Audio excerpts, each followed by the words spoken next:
Welcome to Mainland Television, Nelson's regional station. I'm Graham O'Brien, and in this week's news roundup, farmer is given ultimatum by court, Yes rewards young enterprising talent, police hunt for man after gun incident, Cawthron product worth more than its weight, a final arts festival hit for organiser Sophie Kelly, Labour leadership debate comes to town, provincial museum milestone serving up plates for public viewing.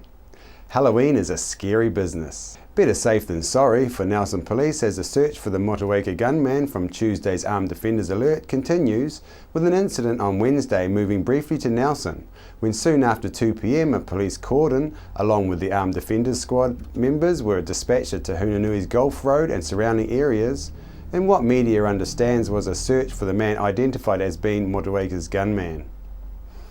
Local Tahunanui Primary School was placed into lockdown around 2:30 p.m. as a precautionary measure. A man fitting the description of Jedi Bruce Kennard, who presented a firearm at a group of people in Thorpe's Bush in Motueka on Tuesday, was believed to have been identified on a property in Gulf Road. After police cordoned off streets in the area and surrounded the property, they spoke with the man, who media understands was a person of interest who resembled but wasn't the wanted man. After the area was cleared, police were stood down and the school lockdown was removed so children could be released to parents who were waiting anxiously outside the school. Kennard was still at large at the time of going to air, and police believe that he may be receiving help to avoid arrest. They are warning people to avoid contact with him as he is considered to be dangerous. Any persons found assisting him will face prosecution. Anyone with any information on Kennard's immediate whereabouts, call 111 immediately or Nelson Police on 03 546 3840, or Crime Stoppers to give information anonymously on 0800 555 111. The Tasman District Council has welcomed the decision delivered in the District Court this week, where Araroa Limited was fined and its principal, Philip Woolley, was given a chance to prove his apparent change in character and approach to environmental stewardship in order to avoid a term of imprisonment. The case revolves around Mr Woolley's dairy farm, Matakitaki Station near Murchison, and the ongoing disregard Woolley has shown for the environmental breaches dating back since 2004. The farm company Araroa Limited was fined $60,000 plus costs on 3 charges related to effluent mismanagement. The court has said that if the change is real, Mr Woolley will face a substantial fine for the remaining 6 charges.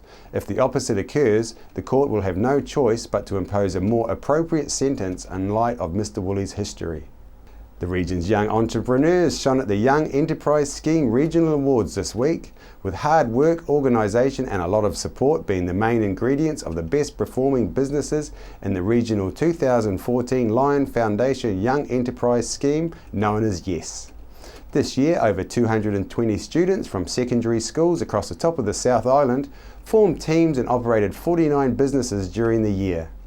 5 of the best performing teams spoke about their experience in front of an audience of teachers, business mentors and parents at the YES Regional Awards on the 22nd of October at NMIT. Best performing Top of the South team were Bean. Bean produced a natural skincare range using recycled coffee grinds. The Bean team are Year 12 students from Nelson College and Nelson College for Girls, Bex Goodall, Chloe Rumsey, Elliot Atkin and Finn McClintock. They received a total of $10,000 in scholarships from NMIT and a $2,000 Massey University scholarship each. The students also received a tablet device. Bean will go forward to the YES National Competition in Wellington on the 10th of December. YES Regional Coordinator Robert Panzer said the students have all learned a great deal as a result of the program and deserve to feel proud of their individual and group achievements. A substance worth $100,000 per teaspoon hath Cawthron Institute this week, announcing a global distribution agreement with Sigma Aldrich Corporation, an international research and chemical company, to supply Cawthron's unique high-value marine biotoxins to laboratories worldwide. These marine biotoxins are used by laboratories across the planet when testing for algae toxins in seafood. Cawthron produces the toxins using a highly sophisticated process developed at the Institute from microalgae that are grown and processed on site.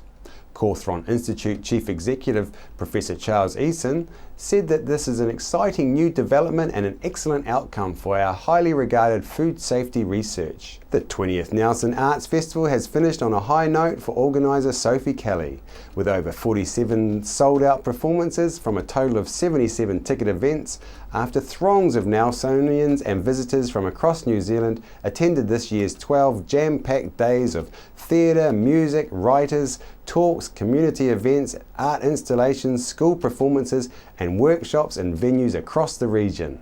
This was the final Nelson Festival for Sophie Kelly, who has seen the Nelson Arts Festival grow in popularity from the last year, with festival tickets still being counted, but figures are tracking at around 11,400 sales, up from about 10,500 last year. The school program was one which was particularly well received this year, with an estimated 2,882 schoolchildren experience top quality music and theatre at an accessible price. Entries were also strong in the Stage 1 performances, with high demand from schools across the region keen to take part.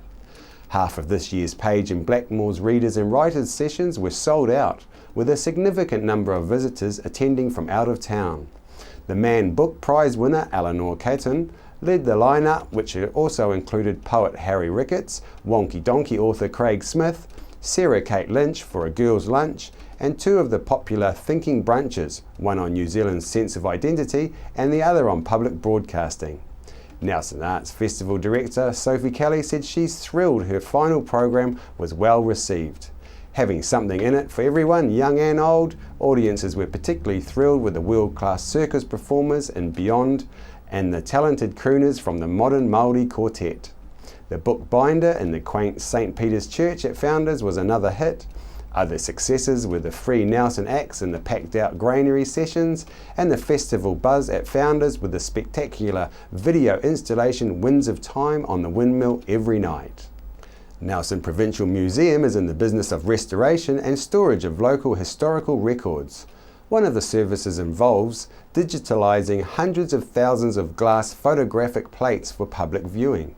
We sent Stephanie along to talk with project manager Cliff Rawdon about the process and how many images from the plates so far that are available for the public to see.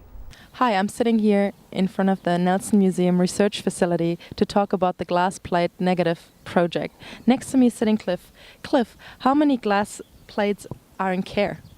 We have around 169,000 glass plates in our collection, and on Tuesday we reached our 100,000th plate digitised as part of our glass plate negative project. So that's a monumental milestone for us, and but still a few more to go. How do you keep them safe from damage and deterioration? Very good question. We have their interior of the building is very stable. The most important thing with glass plates is the relative humidity, and we keep it around 40% relative humidity. The temperature inside the building, where the plates are stored, hovers around 18 degrees Celsius. So those are really good conditions for the plates to exist in. So dry, stable conditions. They're currently stored on wooden shelves, but the idea of the project is that we're relocating them from the wooden shelves into archival steel cabinets to better protect them. What are some of the history of these images? Well, the amazing thing with the Nelson Provincial Museum's collection, photographic collection, is that it's one of the largest collections within a regional museum, and Nelson attracted photographers, and so essentially the collection is a pictorial history of the early settlement, European settlement of Nelson, and pretty much from the beginning of photography through to our collection goes up to the year 2000 with the Nelson Mail collection. What are you doing to catalogue these? Okay, so part of the project is that although we're relocating them from wooden shelves into the steel cabinets, we decided that it would be really good to digitise each plate on the way through. So what the guys are doing in the project is that they're photographing the enclosure, which captures that information visually, and then they do a high resolution capture of the plate itself. They do a data capture into Excel, where they capture basic metadata and the condition of the plate, and so they'll do a very brief description of what they see in the image. How do you digitalize these plates and images? Okay, we use digital photography to capture a digital image of them. So we're using a Canon SLR, a single lens reflex 35mm camera. It's a reasonably high resolution camera, 21 megapixel capture. We capture them as raw images, and we then process those through to TIFF images. So high resolution digital images. We keep the original as a negative, and then we convert we copy it and we convert it into an aesthetically pleasing image, and those are the images that we use for reproduction and for photo sales and for display and so forth. So currently we have 34,000 images online, but over time the vast majority of the plates that we've captured will be available for the public to access via the internet. So it'll be fantastic. How many are accessible to the public, and how can they access them? Okay, good question. People can make an appointment and come and see us here at the research facility, and we get a lot of people coming in to research their family or to research for a book, or even people just looking for an image to hang on their wall. But with the project and the digital collection, people can now access it from home on our collections website. So nelsonmuseum.co.nz/collection, and they'll find our collection online. So we also have a research library and a general collection as well, and lots of material for people researching their family or researching Nelson's history. It's a fabulous collection, so it's well worth having a look into. Thank you very much. Thank you. There was a good turnout at Neyland School Hall this week for the Labour leadership election hustings, with the 4 candidates, David Parker, Andrew Little, Nanaia Mahuta, Grant Robertson, conveying their visions for a renewed and invigorated Labour to the party faithful. We must be there for the tied contractors, the couriers, the service technicians, the cleaners, the IT contractors who aren't employees, they're now tied contractors. We must be there for the unpaid interns, these people who are slaving away on no pay just to get an interview. We must be there for the people with 0-hour contracts who have uncertainty of hours from day to day and uncertainty of income from week to week. We must meet the challenges of the declining demand for labour caused by technology. How do we fairly share work and income? These truly are the labour issues of our time. Now, to meet these needs, we're also going to have to tackle the economic challenges that we face nationally, to lift productivity, to increase exports, to invest in modern jobs. Currently, our system is rigged, and it's rigged to drive speculation rather than investment in jobs. We reward speculation and we punish work. Every dollar of wages is taxed, but not capital income. Medium income earners pay higher rates of tax on their overall income than the wealthy, and that's just not fair. It's getting ever harder to get a home. Home ownership rates are the lowest in 60 years and still dropping, and now John Key's government is starting to flog off social housing. This current government is selling us short, and it's just not fair. Fellow members and Labour Party members, the party needs to change. We need to make change. We've had 3 election losses in a row, and our party vote has continued to decline. More of the same is not acceptable. New Zealand's values are Labour's values. They are the values of supporting each other, of looking out for each other, of sticking together. Labor's values are the values of making sure that no one is left out and no one is left behind. But the sort of country that we are creating now is seeing more and more New Zealanders left out and left behind. You see it in our child poverty statistics. Nearly 250,000 children living in households that are below the poverty line, and many of them, not quite half, but many of them with a working parent in those households. We see it in work. More and more New Zealanders reliant on part-time, low-paid, insecure work. That's the growing reality for many New Zealanders today. We are becoming a country where more New Zealanders are being left out and being left behind.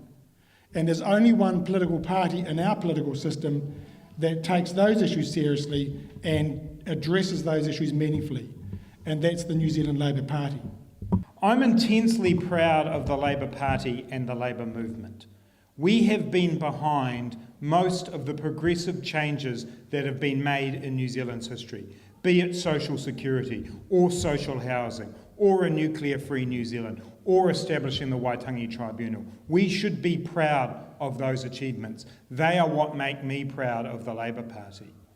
And when we look at today's New Zealand, those values that have got us there, of fairness, of opportunity, of looking out for each other, are under more threat than ever.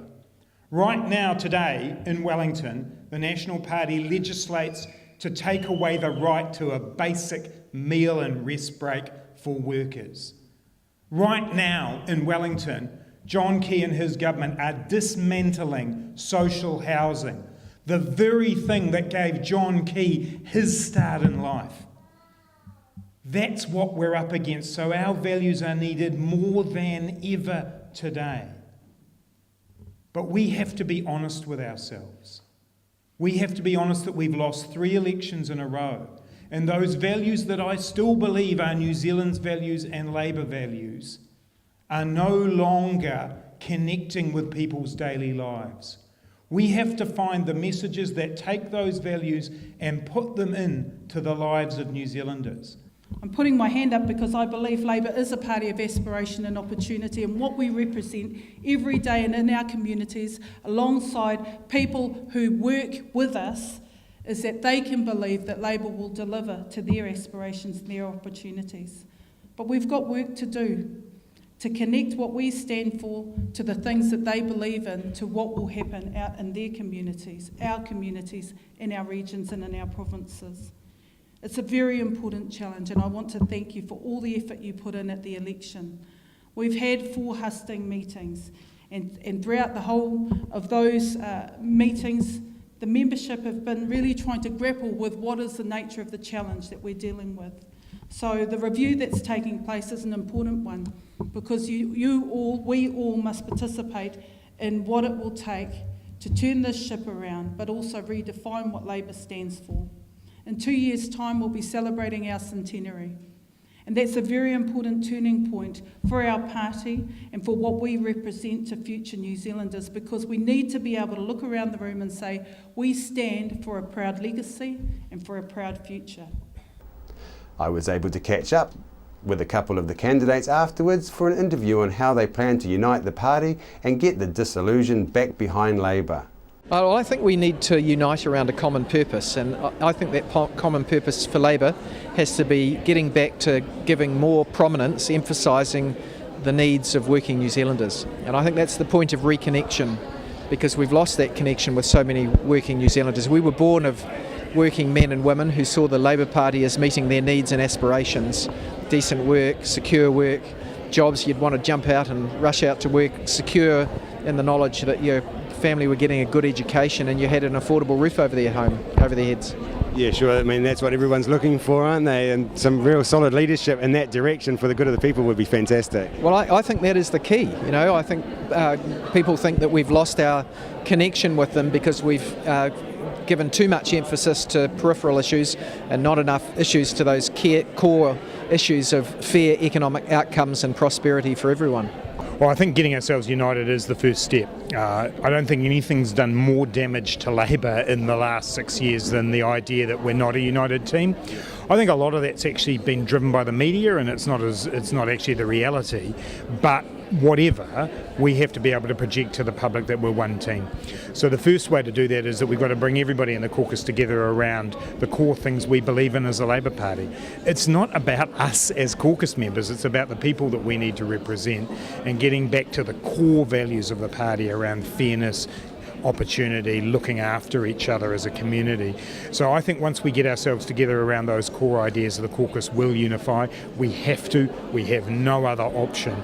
And in the caucus over the last 6 years, I think I've played a constructive role in working with all sorts of different people. I think I've got the skills to make sure our team works well together. Yes, and that's fantastic. It'd be really good to see some really big numbers come out and some really solid leadership for the people to follow. Yeah, and look, we've got to get back and reconnect with New Zealanders. I mean, the values of the Labour Party hold strong, but it's quite clear after 3 election losses that a number of people have lost their connection with us.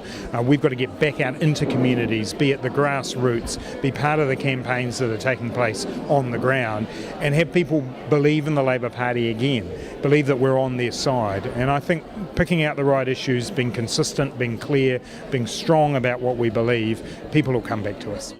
If you would like to hear the Labour leadership candidate speeches in full, then visit Mainland TV Nelson's New Zealand Facebook page for the complete video footage. We will also put up a link on our website at mainlandtv.nz or visit our Mainland TV YouTube channel.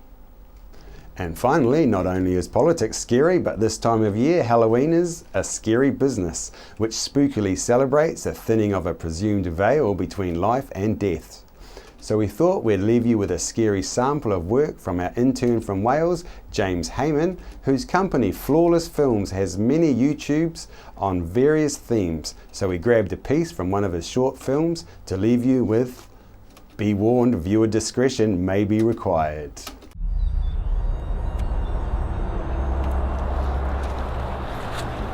It is a mess in there, man. It's not looking good. Okay. You're gonna want one of these because the place is full of asbestos. Great.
Hello?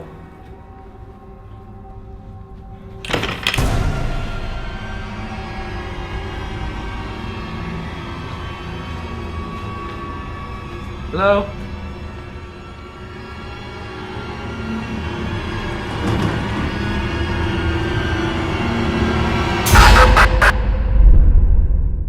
After the break, we'll bring you the latest weather update and some events and happenings coming up from around the region. From small cars to trucks to commercial vehicles, we have all the leading brands of tyres, including Bridgestone. Our local professional qualified team serve the entire region 24/7. Tasman Tyre Treads, serving Richmond, Motueka and Golden Bay. We're the team at J-Car, right here in Nelson, 120 Hardy Street. Our shop is full of electronic items, including security alarm systems, electronic components, solar and power, electronics toys,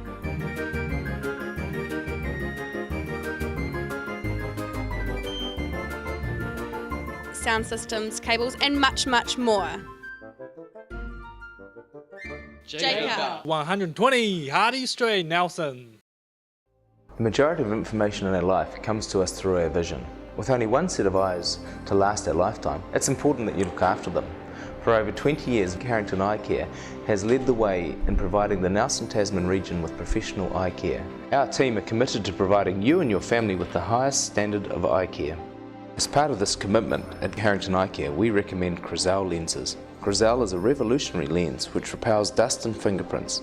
This means it's easier to clean and stays cleaner longer. Visit us at our Nelson, Richmond and practices and ask about our Crizal satisfaction guarantee.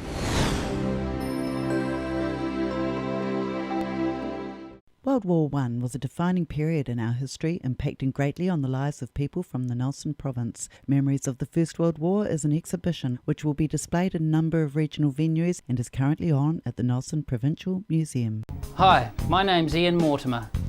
Mortimer Auto Upholstery is your one-stop shop for all your upholstery needs. We do car and boat interiors, boat canopies, ute tonneau covers, canvas and PVC fabrication. Call in and see us in Oxford Mews, 72 Oxford Street, Richmond.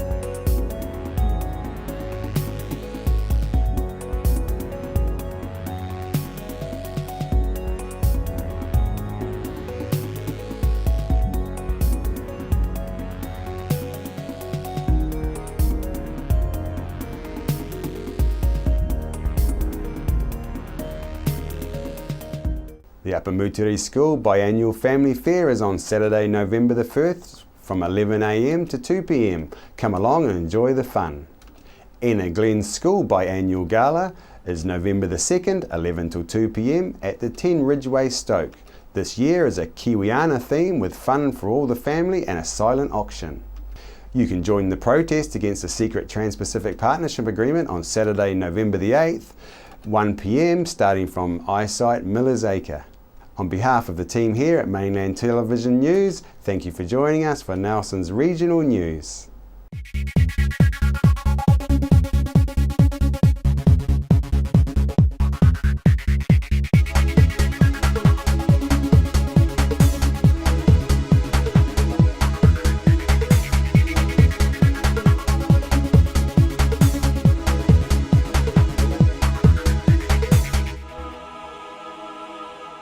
Supporting local content so you can see more of New Zealand on air. Discover the Belgrove Tavern, just 20 minutes south of Richmond on State Highway 6. A restaurant, functions, weddings, barbecue, garden bar with lots of room for kids. Come and see us. From small cars to trucks to commercial vehicles, we have all the leading brands of tyres, including Bridgestone. Our local professional qualified team serve the entire region 24/7. Tasman Tyre Treads, serving Richmond, Motueka and Golden Bay. Hi, my name's Ian Mortimer. Mortimer Auto Upholstery is your one-stop shop for all your upholstery needs.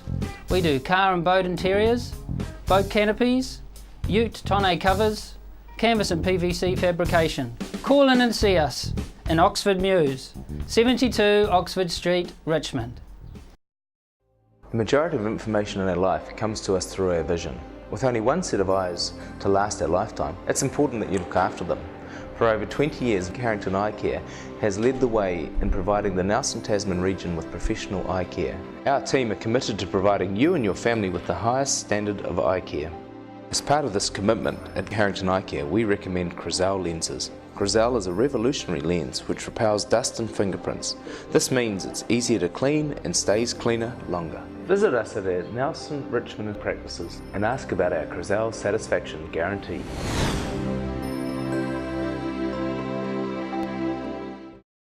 Nelson Tire Center, great prices, great service. Buy your own Bryford trailer, all types, all sizes. See Colin Douglas for your tires and batteries.